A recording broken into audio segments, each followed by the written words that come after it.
Thank you, Presiding Officer, and let me also thank all the members who signed today's motion, which allowed it to be brought forward for debate today. And of course, it's no surprise that not a single Tory MSP signed this motion, so it will come as no surprise to them that I won't be taking interventions from the landed Tory gentry on those benches. Presiding Officer, it could not be a more important time for Parliament to be having this debate. The high concentration of so much land in the hands of so few is central to the inequality that has blighted Scotland for centuries. Land and who owns it is at the heart of the crises we face, from food security and climate resilience to housing and energy. Land ownership shapes modern Scotland, as it has done for centuries. So to tackle those crises, we must tackle the injustice of current land ownership. Presiding Officer, since devolution, there has been much talk about tackling the high concentration of land ownership.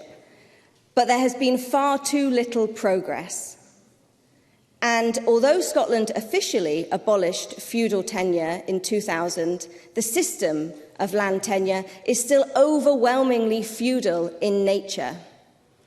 In many communities, the relationship of landowner and tenant remains deeply unequal. And since it was reported in 2013 that just 432 landowners own half of all Scotland's privately owned land, there has been no indication of any significant change. Because Scotland's land market is almost completely unregulated. Provided their bank balance is big enough, anyone can buy whatever land they want with no questions asked. So we've seen a multi-billionaire become Scotland's largest landowner in around a decade, buying estate after estate with no barriers. In fact, ownership of Scotland's land is so concentrated that the Scottish Land Commission likens it to monopolies in banking, supermarkets and energy. Except those industries are all subject to legal regulation to prevent monopolies. Land ownership is not.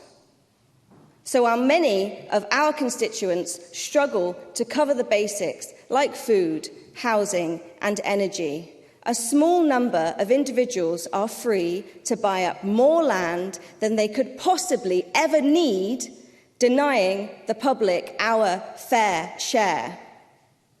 But it doesn't have to be this way. Inequality isn't inevitable. Land is a public good, a precious natural resource, and it can and it should serve our common interest. So that's why I'm currently consulting on a proposed members' bill to address the centuries-old concentrated pattern of land ownership in Scotland, to strengthen the regulation of Scotland's land market, to subject large land holdings to a public interest test, and, yes, to introduce a presumed limit of 500 hectares on the amount of land that any person can own. Because the 3,000 hectare limit that the Scottish Government proposed, equivalent to 30 square kilometres, is so vast and would affect so few landowners that it would do little to address the issue. And I'm not alone in this view. The Scottish Government's recent consultation analysis found that most respondents who suggested an alternative threshold called for a lower figure. So I hope that in responding to today's debate, the Minister will update us on the Scottish Government's thinking around this threshold. Because more than 20 years after devolution, our land laws still lag far behind those of other European countries when it comes to protecting that public interest. That's why we need a community-informed public interest test. A test that would consider whether it's in the public interest for a landholding to remain at such a large scale. And a test that accounts for the public interest in sustainable food, affordable housing, climate resilience and energy security. Because for too long, the public interest has been ignored. Communities have been sidelined and the environment has been trashed. Presiding Officer, the issue of land reform has dogged Scottish politics for decades.